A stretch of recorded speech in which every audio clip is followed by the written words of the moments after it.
જય સ્વામિનારાયણ વિડિયો પસંદ આવ્યો હોય તો લાઈક કરો. દરરોજ વિડિયો જોવા માટે સ્વામીની વાતો ચેનલને સબસ્ક્રાઇબ કરવાનું ના ભૂલશો. જય સ્વામિનારાયણ. તારીખ 15/4/2024 ચૈત્ર સુદ સાતમ સોમવાર બ્રહ્મ મહોત્સવ.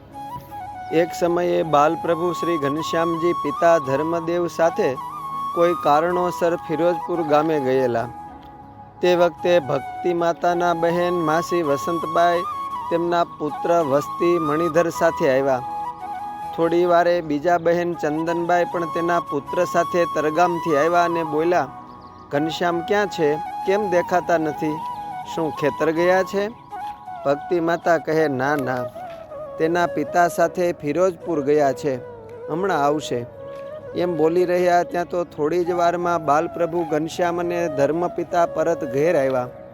ત્યારે ચંદન માસીએ ઘનશ્યામને તથા મણિધર અને નંદરામને પતાસા આપ્યા.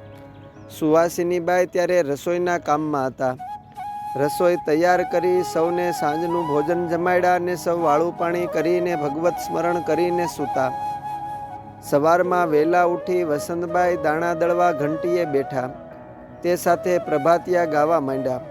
પ્રભાતિયા સાંભળતા ઘનશ્યામજી ઓસરીએ સૂતેલા ત્યાંથી જાગ્યા અને બોલ્યા, ઓરે માસી, હું તો જાગું છું, તમારે મારું અત્યારમાં શું કામ છે? વસંત માસી કહે, અરે ઘનશ્યામ, અમે તો ભગવાનના પ્રભાતિયા ગાઈએ છીએ, તમને જગાડતા નથી. એમ બોલી વસંત માસી અને ચંદન માસી બંને દળતા દળતા ફરી ગાવણું કરવા માંડ્યું. એક પૂરું થતાં બીજું વસંત માસીએ ગાવાનું શરૂ કર્યું. તે સાંભળી ઘનશ્યામે પોતાનો હાથ લંબાવી ઘંટી ઉપર મેલ્યો. તેના હાથના ભારથી ઘંટી ફરતી બંધ થઈ ગઈ. તેથી વસંત માસી બોલ્યા, અરે આટલો બધો લાંબો હાથ તે કોનો? જુઓ તો ખરા, ગજબ જેવું છે. ત્યારે પથારીએ સૂતા સૂતા ઘનશ્યામ બોલ્યા, તમે અમને જગાડો છો તેનો? ચંદન માસીએ હાથ ખસેડવા ઘણું જોર કરી પ્રયત્ન કર્યો પણ જરાયે ખસ્યો નહીં. તે જોઈ વસંત માસીએ પણ સાથે આપી પ્રયત્ન કર્યો.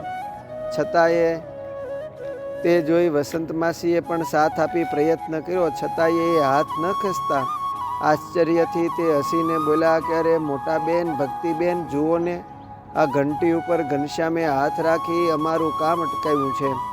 દળવાનું ઘણું બાકી છે. અજવાળાના તેજ હમણાં વસુશે ને આ લોટની જરૂર પડશે તો એ દળાઈ નહીં રહે ત્યારે શું કરશું? ભક્તિ માતા તુરત જ મોં મલકાવતા બાલપ્રભુ શ્રી ઘનશ્યામ પાસે આવી મીઠાશથી બોલ્યા, અરે ઓ ઘનશ્યામ, આ અવળા અટાણમાં શું માંડી છે? હમણાં સૌ માટે જમવાનું બનાવવું પડશે, લોટ વિના શું થશે? રમત મેરો મારા લાલ, તારા માસી ખોટી થાય છે એ તો જુઓ. ત્યારે ઘનશ્યામે ઘંટી પરથી હાથ લઈ લેતા કહ્યું, માત, એ માસીઓએ તો અમને જગાડતા ગીત ગાયું ને એમાં અમારું નામ લીધું. ભક્તિ માતાએ વાલ ભેરો હાથ ઘનશ્યામના વાકડિયા વાળને સરખા કરતા બોલ્યા કે લ્યો હવે નહીં ગાય. એમ કહી ભક્તિ માતા પાછા રસોડામાં ગયા. ઘનશ્યામ પણ મંદ મંદ હસતા કહે, તો પહેલેથી જ એ સમજ રાખી હોત તો અમારી નિંદર બગાડીને પાછા અમને પજવો છો ને પાછા અમારી ફરિયાદ કરો છો. ત્યારે ચંદન માસી બોલ્યા કે અમને મનમાં સૂજ્યું એ ગાયું, અમને ક્યાં ખબર હતી કે તમે જાગી જશો. એ સુણીને ઘનશ્યામ બોલ્યા કે અમે તો તમને પ્રથમથી જ કહ્યું હતું કે અમને અત્યારમાં શીત જગાડો છો, પણ તમે એ સમજ્યા જ નહીં.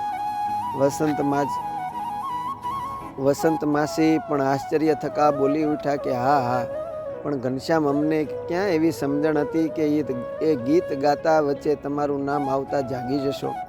વસંત માસીએ ઘંટીમાં દાણા ઓરતા કહ્યું, ઓ, તમે તો જાણીને પાછા અજાણ્યા કાં થાવ? આવું તો ઘણી વખત તમે કર્યું છે. હા, એ બરાબર ઘનશ્યામજી, અમે તો તમારી માયા વડે બંધાયેલા છીએ, તેથી કાંઈ યાદ રહેતું નથી. આ જીવ તો ભૂલાણીમણા ગોથા ખાઈને માયામાં રગડાય છે ને અમારી પ્રસંગોની સ્મૃતિ નાશ પામે છે તો શું કરીએ?